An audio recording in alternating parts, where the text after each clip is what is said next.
Bienvenidos a un nuevo episodio de este libro y el título que vamos a comenzar es La debilidad que genera la baja autoestima.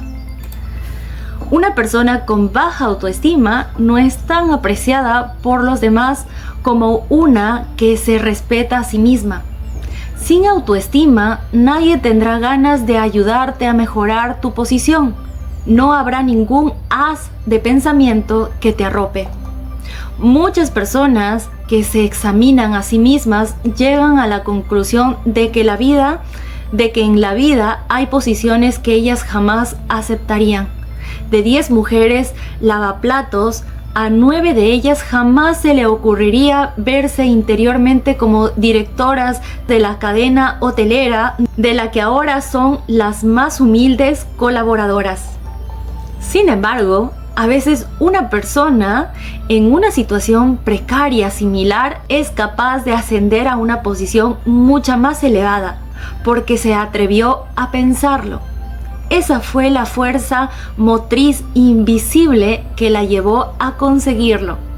Si somos perseverantes, el destino siempre nos llevará ahí donde queremos estar espiritualmente. Y aunque no lleguemos directamente a la meta, al menos nos acercaremos a ella, alcanzando una posición que será mejor que quedarse tirando de la cuneta sin objetivos ni ambiciones. Quien piensa que algo que le ofrece a los demás tiene poco valor, exterioriza una fuerza que hace pensar a los demás que efectivamente se trata de una cosa despreciable. Si quieres vender diamantes en la calle y tu mirada y comportamiento hacen dudar a los demás de la autenticidad de tus diamantes, el 99% de los potenciales compradores pensarán, debido a la sugestión de tus pensamientos, que estás intentando venderles trozos pulidos de vidrio. Y el único comprador que haya reconocido que los diamantes son auténticos intentará engañarte, apoyando así tus propias dudas. No te doblegues, no te sientas nunca rebajado en presencia de cualquier persona. De lo contrario, verterás en tu estado de ánimo un chorro de dependencia esclavizante. Abrirás la compuerta que dejará pasar la misma corriente ante cualquier evento indigno. Debes admirar y honrar el talento de otros, pero siempre de rey a rey, con el deseo puro y profundo de que en ti despierte y nazca el mismo talento. Enseñarles a tus hijos a no pensar jamás que no valen nada. Si se acostumbran a no tener autoestima, otros también se acostumbrarán a verlos como seres inferiores, ahora como niños y más tarde como adultos. No hay cosa más dañina para el individuo que rebajarse a sí mismo, y muchos niños empiezan sus vidas debilitados por la carga de las eternas críticas. Enseña a tus hijos a soñar, a creer y a esperar que lo lograrán, porque la reiterada esperanza en el éxito crea los motivos, los medios y el camino adecuados para conseguirlo. Porque tener que soportar una injusticia es aún más condenable que hacerla. Actualmente todos seguimos creyendo en nuestras mentiras inconscientemente. El error no se manifiesta. Así que continuamos viviendo según nuestros errores subconscientes y los sufrimientos emanan de estos errores del subconsciente. Cuando descubrimos en nosotros errores escondidos, en lugar de reprimirnos, deberíamos alegrarnos por ello, del mismo modo que el marinero se alegra cuando encuentra la fuga que podría haber hundido su barco. Una vez reconocidos nuestros errores, quedan subyugados a la autoconfesión. Si conseguimos eso, y si además logramos superar nuestro necio orgullo, que es el responsable de que no tengamos ganas de buscar la fuga, habremos dado un gran paso en el camino hacia la felicidad eterna. Rumiar reiteradamente nuestros propios errores es nocivo para la psique y nefasto para la salud. El auténtico alimento del espíritu son los pensamientos que se renuevan incesantemente. Son nuestras interpretaciones cambiantes y siempre crecientes de todo lo que ocurre dentro de nosotros y a nuestro alrededor. Aprender a mirar cada día las cosas con ojos nuevos, sobrevalorar a diario los planes, las opiniones y los objetivos que nos habíamos propuesto para el día que se acaba. Ese es el estado de ánimo a través del cual el espíritu se vuelve capaz de revivir el plan de cada día que renueva nuestro cuerpo. ¿Qué les pareció este concepto de la autoestima? Desde pequeños, la verdad, muchas de nuestras familias son disfuncionales. Al crecer en familias disfuncionales, pues vamos a tener muchas veces autoestima baja. No sabemos nuestro valor. Entonces, cuando ya somos adultos, ya no depende de nuestros papás. Si bien es cierto, ellos también como que se va repitiendo la cadena, ¿no? Sus papás también no le trataron bien y tus papás pues aprendieron cómo tratarte. Entonces, pero ahora si tú me estás escuchando, si tú estás leyendo, si tú me estás escuchando, es tu responsabilidad hoy trabajar en tu autoestima, y si tienes hijos, pues aprender cómo mejorar su autoestima de tus niños, para que así sean personas que logren sus sueños, que nunca se conformen, que salgan de su zona de confort. Y eso los vas a enseñar tú, porque tú eres el mejor ejemplo para los niños. Sigue tus sueños. Esa es tu autoestima alta. Nunca te des por vencido. Y cuando tú conoces tu valor, pues más personas conocerán tu valor. Y si tú tienes buena autoestima, pues ni vergüenza te va a dar expresar lo que tú sientes, o si quieres vender, o si quieres emprender, lo que tú quieras hacer. Entonces, seguimos con el siguiente título que dice: Nuestro mimado miedo predilecto. La humanidad entera no cesa de tener miedo del dolor, de la muerte, de perder el dinero o el amor, de cualquier cosa. Además, cada uno de nosotros tiene su propio miedo predilecto que mima hasta la saciedad. Esto se extiende a las cosas más triviales. Las calles están llenas de gentes que, si no tienen algo mejor que temer, al menos temen perder el próximo autobús o tranvía. Cuando más sensitivo es el ser humano, tanto más sufre bajo esas corrientes que le rodean, hasta que aprende, pidiendo fuerza en silencio, a construir alrededor suyo un nuevo muro de pensamientos positivos en el que los mundos ajenos rebotan. Todo ser humano tiene su miedo predilecto, una enfermedad que nunca ha padecido, pero que siempre espera, o cualquier otra cosa cuya pérdida le afectará muy especialmente. Cualquier pequeñez o palabra casual es suficiente para que su miedo predilecto aparezca inmediatamente en su consciente, el cual, después de tantos años de entrenamiento, se ve expuesto a la tormenta devastadora. Esta corriente vibra virtuosamente precisamente en la cuerda de nuestra naturaleza, que hace sonar nuestras debilidades predilectas. Entonces, el cuerpo también sufre. Existen miradas de síntomas diferentes: debilidad, falta de apetito, fatiga en los miembros, incapacidad de concentrarnos en nuestras obligaciones profesionales, huida mental, etc. La capacidad de recibir pensamientos puede fácilmente convertirse en una fuente de debilidad o de fuerza. Son precisamente los espíritus sensitivos y altamente desarrollados los que a menudo tienen el cuerpo frágil, porque absorben inconscientemente muchas ondas dañinas sin tener ni idea de su existencia. Las relaciones personales con personas inapropiadas es una de las principales fuentes de estos males. El organismo femenino más fino está aún mucho más expuesto a las sombras y rayos mentales que lo rodean. El hombre, absorto en sus negocios, a veces logra hacerse con una cierta energía positiva que le permite repeler las corrientes de miedo. Las mujeres En cambio, a menudo sufren 1000 veces más entre las paredes del hogar de lo que imaginan sus maridos, que no dejan de extrañarse cómo sus mujeres padecen estas eternas enfermedades, ideas fijas y nerviosismos. Cuando estás irritado, disminuyes tu fuerza de tracción hacia el bien. También la disminuyes cuando te sientes abatido, dependiente, nervioso o confuso.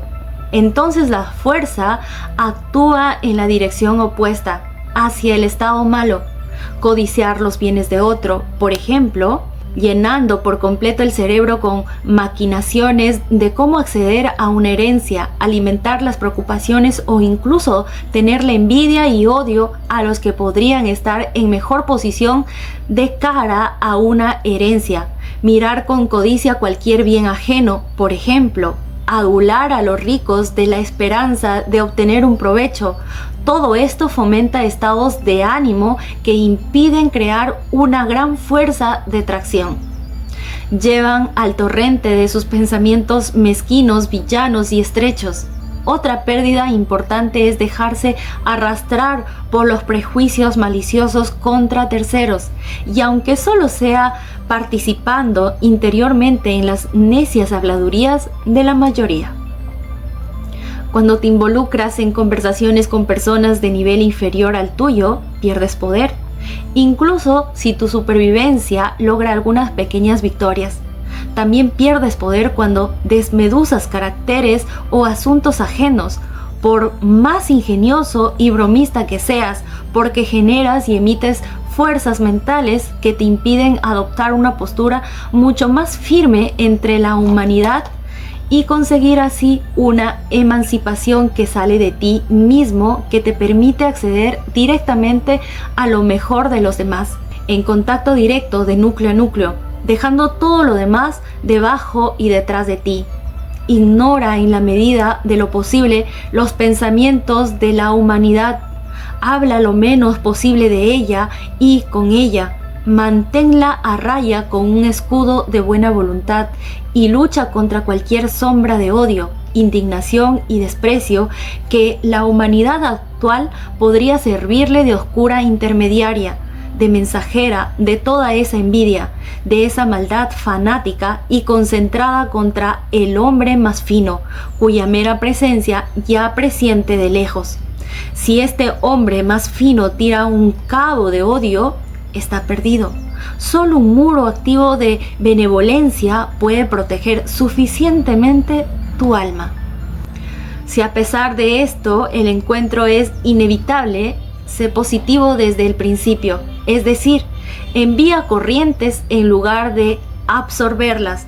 Deniégale interiormente el acceso a cualquier cosa procedente de este ambiente. Si haces tuyas sus necias preocupaciones, tu fuerza de tracción se invertirá porque absorberás sus defectos y mezclarás tu confianza con tu escepticismo, mutilando tu firmeza con sus vacilaciones. El ser humano que todavía sabe cuándo miente se mantiene relativamente auténtico y fresco. En él la mentira está encapsulada en el conocimiento como la triquina en la carne, pero la mayoría tiene el organismo tan infectado por la mentira que ya no consigue hacer esta distinción. La naturaleza de la mentira no es solo la palabra falsa conscientemente pronunciada, sino el engaño incluyendo el autoengaño. Una mentira que con toda la buena fe hemos integrado en nuestro interior bloquea como cualquier otra mentira los elementos constructivos de la verdad. Muchas mentiras que apenas consiguen mantenerse en pie, a menudo pueden ser salvadas con la sangre fresca de una verdad, del mismo modo que las razas de conejos que de tanto incesto estarían condenadas a desaparecer. Se mezclan con la raza pura para evitar que se extingan definitivamente. Pero las peores mentiras son las medias verdades. Por ejemplo, darle la bienvenida en nuestro hogar a alguien cuando en realidad desearíamos que se fuera al diablo, o cuando sonreímos sin tener las más mínimas ganas, O cuando hacemos ver que nos preocupa el bienestar de alguien solo porque tiene dinero, en la esperanza de sacar algún provecho. O cuando nos hacemos miembros de una religión o asociación por esnobismo, mercantilismo o prestigio. O cuando desde la tarima o el púlpito anunciamos cosas en las que creemos solo a medias. O decir un medio sí cuando queremos decir un no rotundo.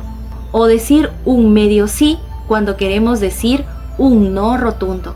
Todo esto, estas magras nuestras sacadas del botijo de las mentiras cotidianas que por lo demás no merecen más atención, generan un mal que afecta hasta el cuerpo. Es como el alcohol. No es el exceso esporádico, sino las pequeñas y continuadas dosis del veneno, las cuales ingeridas inconscientemente a diario dañan el organismo sin que el intoxicado lo perciba. Una vez saturado, el cuerpo ya no logra eliminar el veneno hasta que enferma y finalmente sucumbe, porque las mentiras no son duraderas. El tejido del que están hechas tiene que deteriorarse para que el espíritu pueda encontrar el instrumento apropiado para alcanzar su objetivo. En una palabra, otra vez una encarnación fallida. Lo que nos parece malo y decadente no es otra cosa que la conciencia infinita abandonando una posición que se ha vuelto insostenible. La segunda gran desventaja del mentir es que nos introduce en el círculo de todos los demás mentirosos, a los que, debido a un parentesco interior, estaremos mucho más dispuestos a creer que a una persona honrada.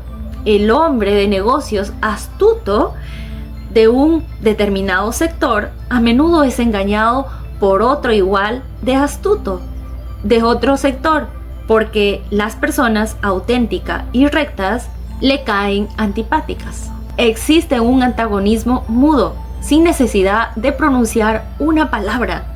Las mentiras que nosotros mismos le suministramos a diario al cosmos en forma de palabras, aliento, presencia y vida no son nada comparado con las mentiras que nos creemos inconscientemente para dejarlas actuar con la mejor fe del mundo en nosotros y en los que nos rodean. Es una plaga psíquica. Cabellos grises, arrugas, cualquier señal de derrumbamiento de las células corporales son la materialización de los errores de esta índole, señal de que la conciencia se han enquistado pasajeramente ideas erróneas. El hecho de que hoy en día alguien tenga que preguntar al médico lo que debe comer, que sabe tan poco del tema como el paciente, es una enajenación de los instintos que en la naturaleza solo se da en algunas hormigas depredadoras generadoras, que al no ser capaces de encontrar el alimento por sí mismas, están obligadas a dejarse alimentar por hormigas esclavas. El médico a lo sumo sabe algo de enfermedades, pero nada de la salud. Y aunque sea porque esta última es un bien escaso, durante toda su vida el médico no tiene contacto con personas normales y sanas. De ahí las especulantes estadísticas sobre la cantidad de proteínas que necesitamos a diario, confeccionadas por el genial Liebig, que experimentaba con un gran número de estudiantes alemanes de enormes barrigas de cerveza, unos montones miserables que necesitaban la triple cantidad de combustible. Por culpa de esta dosis de proteína determinada a partir de nuestras ineptas, durante más de 30 años en toda Europa se le administraron venenos proteicos a personas completamente normales, sobre todo niños, propagando de este modo la apendicitis aguda, la gota y otras enfermedades del metabolismo. Quien conoce un mal ya está medio curado. Cuando nos invade un estado de ánimo negativo, es importante ser conscientes de que nos está recorriendo una corriente negativa externa que estamos en contacto con muchos otros espíritus oscuros y malhumorados que se envían mutuamente sus repulsivos estados de ánimo, aumentándolos hasta lo insoportable. Lo que tenemos que hacer es rogar, orar, pedir la fuerza necesaria para salir de esa corriente de pensamientos negativos. Debemos eliminar lo antes posible de nuestro consciente todo lo poco agraciado e incompleto, las propiedades negativas de otros y todas las cosas feas y desagradables que nos rodean. De lo contrario, nos quedarán las imágenes de esos pensamientos que al fin se materializarán en su correlación específica. Quien se imagina a una persona siempre en el instante en que ésta hace un error característico, probablemente al final acabará haciendo el mismo error. Hay que exteriorizarlo todo, tal y como te lo pide la lengua, que todo el mundo se acostumbre a transformar todos sus pensamientos en palabras, porque así estos se vuelven más físicos y pueden ser eliminados por medios físicos. La palabra es el vehículo que se lleva lo inmoble del alma. Quien hace de la noche el día se pierde las citas más importantes en el subconsciente. La tranquilidad como acumulador de fuerza. En todo el reino de la naturaleza, a los periodos de actividad le siguen periodos de absoluta tranquilidad. La circulación de las plantas descansa durante el invierno y los animales se limitan a comer y dormir. Incluso el suelo descansa esperando nuevas semillas. Si de vez en cuando el ser humano consiguiera entregarse a esta pasividad perfecta, justo él, que es capaz de absorber más de la fuerza oculta del sol, resplandecería en un renacimiento espiritual y corporal. En él desaparecerían sentidos y fuerzas cuya existencia aún hoy muchos niegan rotundamente. Gracias a sus vidas tranquilas e interiorizadas, los orientales, los pueblos del este, hasta cierto grado han alcanzado más poder sobre estos nuevos sentidos que nosotros. Ciertamente no poseen la fuerza y el dominio del conquistador. La India está subyugada a Inglaterra, pero al final acaban venciendo a la cultura occidental tan exteriorizada. Ya estamos postrados a los pies de la India, aprendiendo nuestra primera lección, el alfabeto de aquellas leyes y fuerzas que nuestros sabios no conocen. ¿Cuáles son esas fuerzas? ¿De dónde vienen? ¿Cómo se han desarrollado? Pues del poder de los espíritus silenciosos, orientando armoniosamente hacia un objetivo durante miles de años. Pero nosotros alimentamos la superstición de que somos incapaces de llevar a cabo algo sin prisas, nerviosismos y fatigas. La naturaleza necesita descansar para acometer la obra de la regeneración. Esta ley, que actúa en las formas de vida más primitivas, también es válida para las formas superiores. En la vida de cualquier persona hay periodos durante los cuales todas sus fuerzas y órganos muestran una cierta fatiga, señal de que estamos pasando por algún proceso de transformación. La naturaleza nos coloca en un dique seco. Si tan solo siguiéramos esas leyes, en pocas semanas o meses saldríamos de esos periodos regenerados en cuerpo y alma. Porque la naturaleza no nos pide nada más que mantenernos tranquilos mientras ella está llevando a cabo su trabajo regenerativo. De las personas que se encuentran a la mitad de la vida, decidimos que han alcanzado o incluso sobrepasado su máxima vitalidad y fuerza y que a partir de entonces, por razones naturales, se marchitarán y descompondrán como hojas. Según la ley espiritual, esta fe inquebrantable en el envejecimiento forzosamente nos hará viejos. Este cambio en la cúspide de la vida solo significa que nuestro cuerpo quiere regenerarse, volver a nacer. Esta regeneración exige tranquilidad absoluta, porque nuestro ego altamente espiritual está trabajando para realizar este cambio.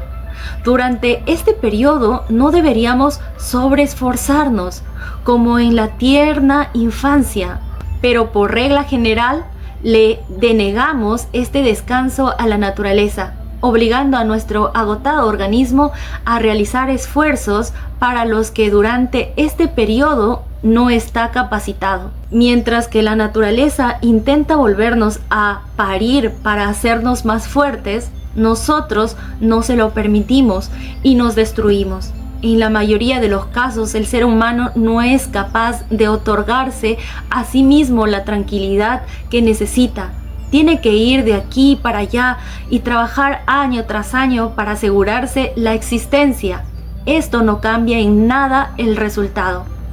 Cristo y Moisés y todos los videntes y magos estuvieron en la tranquilidad, acumulando fuerza psíquica que una vez concentrada en un enfermo le daba nueva vida. En la historia de Marta y María, la segunda eligió la mejor parte, porque lejos de los quehaceres domésticos, en silencio acumulaba unas fuerzas que bien dirigidas en pocos segundos conseguirían más que Marta con sus penurias cotidianas. Marta se mataba trabajando mientras María se regeneraba. La cultura de la tranquilidad aumenta con la presencia de ánimo. La presencia de ánimo no es otra cosa que la capacidad de movilizar en cualquier momento todo el saber y la capacidad de actuar, la firmeza y el tacto de que disponemos. Su valor resiste en la presencia simultánea de todas estas propiedades que en los espíritus sosegados están concentradas y no diseminadas, cazando mil cosas distintas a la vez.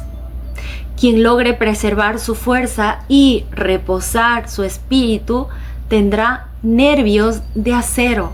Emanará un fluido capaz de domar fácilmente el caballo más salvaje. El coraje es una nube magnética infranqueable. Sus posibilidades son ilimitadas. Podemos conseguir que nuestro cuerpo tenga la capacidad de resistir cualquier influencia material, que cada uno de nuestros órganos sea 10 veces más resistente que ahora. Donde hay un poco de prisa, siempre hay un poco de miedo. Quien corre para coger el tren lo hace porque tiene miedo de quedarse, y ese miedo aumenta aún más la posibilidad de quedarse plantado. Quien corre a una reunión o cita lo hace porque teme las consecuencias negativas de llegar tarde. Es increíble cuánta canderilla gastamos diariamente en miedos. Mediante un entrenamiento inconsciente, estas minúsculas psicosis pueden inundar el espíritu de una persona hasta tal punto que ésta acaba temiendo perder algo en cualquier momento y lugar, incluso cuando no hay riesgo para ello. Por ejemplo, corriendo amargamente detrás de un tranvía como si fuera una cosa irreemplazable, cuando detrás, o en el peor de los casos, 3 minutos más tarde viene otro. Pero el miedo de tener que esperar 3 minutos se convierte en una montaña, como la almohada en un sueño febril, y una posibilidad espantosa. Simplemente por costumbre, este estado de ánimo catastrofista acompañará a esa persona durante las comidas, paseos, vacaciones, finalmente en todo lo que acomete, haciendo cada vez más difícil que mantenga la cabeza serena. La emoción en la que se basa todo este estado de ánimo y comportamiento asusado no es otra cosa que el miedo.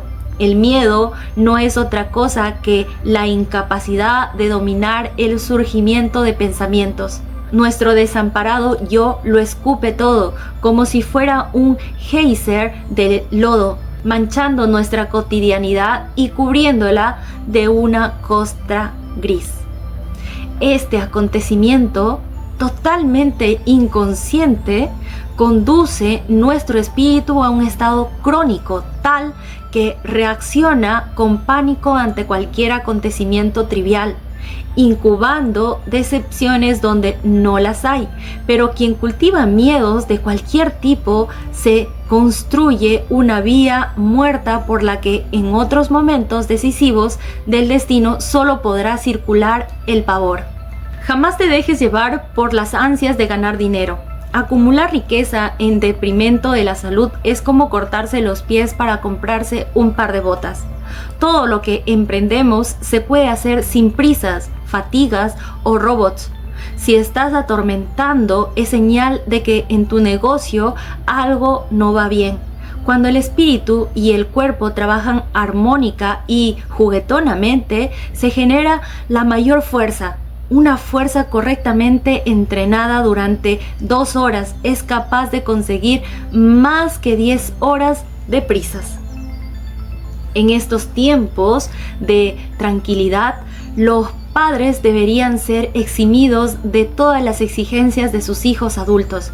Así ocurre con los pájaros y otros animales del bosque.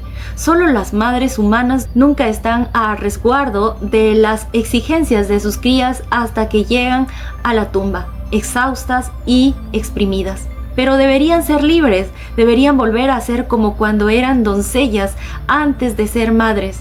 La maternidad es una fase imprescindible y muy importante de la existencia humana para que determinadas capacidades y reconocimientos puedan madurar. No debemos estancarnos toda la vida en una sola experiencia. Entonces, este capítulo me ha encantado porque habla del miedo. Y esto también lo hemos visto en otros libros que hemos leído acá, donde nos dice que el miedo es una parte opuesta a la valentía.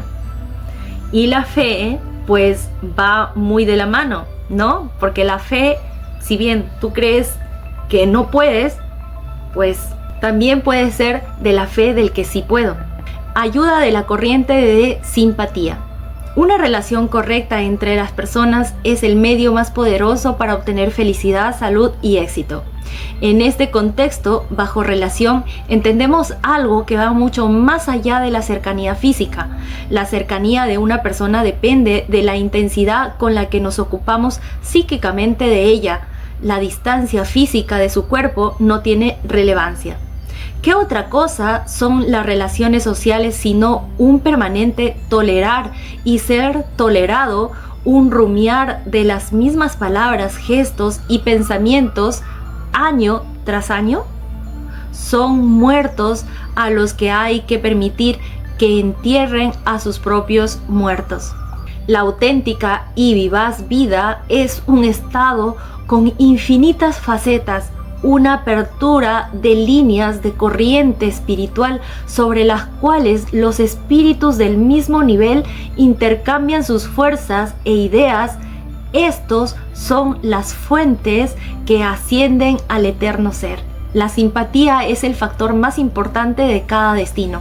La manía por todo lo barato fluye paralelamente a los temores y las desgracias y nunca alcanza la corriente de los espíritus emprendedores y de las fuerzas victoriosas.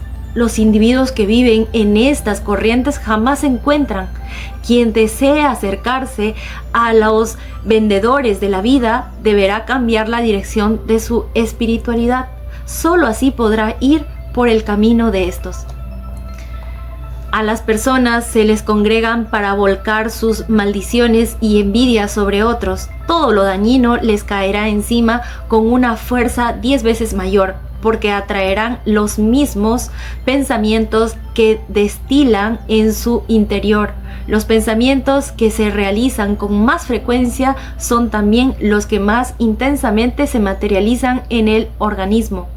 Absorbemos los errores y las imperfecciones de los demás porque nos ocupamos psíquicamente de ellos. Pero los chismorreos son fascinantes. En el escándalo y el regodeo con las imperfecciones ajenas hay algo de incienso y éxtasis, algo parecido al champán, pero al final este tipo de diversión sale muy caro. Simpatía es fuerza. Hay un escuchar activo que actúa como un tonificante y la benevolencia de una sola persona, sin vestigios de envidia y burla. Es una corriente irresistible cuyo valor no puede calcularse en dólares y centavos. Por el mismo motivo, desearle el mal a otro es un elemento que la persona que en silencio percibe ese deseo contra ella se transforma en un resistente muro invisible que todo lo devuelve, sin tan siquiera haber lanzado una palabra o mirada. Solo una corriente continua de amabilidad por su parte será capaz de desviar este efecto sin consecuencias. Por este motivo también es tan peligroso hacerse enemigos, por más justo o lógico que el motivo pueda parecer. Cada asamblea turbulenta, cada pelea familiar, cada aparición entre personas inunda lo invisible con una sustancia destructiva. Y si cualquier pequeñez insignificante consigue irritarte sin saberlo, te colocarás ahí donde esta sustancia destructiva actúa, haciendo que cualquier pequeño arrebato de mal humor tuyo despierte el gallinero entero del que te será más difícil salir de lo que te ha costado despertarlo. La única ayuda posible es que dejes de pensar en ello. Es decir, cambia inmediatamente de dirección espiritual, a lo sumo permitiéndote una breve mirada llena de satisfacción por encima del hombro sobre el montón de enojo ajeno que estaba dispuesto a balancearte sobre ti y que ahora se ha quedado fuera, mojado bajo la lluvia, gracias a tu pequeña concesión privada. Existen corrientes espirituales envenenadas, al igual que existen vapores metálicos o arsénicos tóxicos. Quien permanece una sola hora en estado pasivo en una habitación llena de personas envidiosas, repletas de odio, cínicas o esclavizadas, absorbe de estas un elemento de pensamientos envenenados, llenos de enfermedad y fuerza destructiva. Un elemento infinitamente más peligroso que un agente químico tóxico, porque sus efectos son más sutiles y misteriosos, ya que a menudo se manifiestan días más tarde y son erróneamente atribuidos a otras causas. Probablemente jamás se ha odiado tan ampliamente como hoy en día. El odio no se limita a castas y estrapos. No solo se odia vertical y horizontalmente, sino también diagonalmente. Los pueblos odian patrióticamente, de partido a partido, y entre medio circulan como pequeñas varices en el cuerpo de la humanidad los incontables odios privados de corazón a corazón. Uno debería estar especialmente pasivo durante las comidas.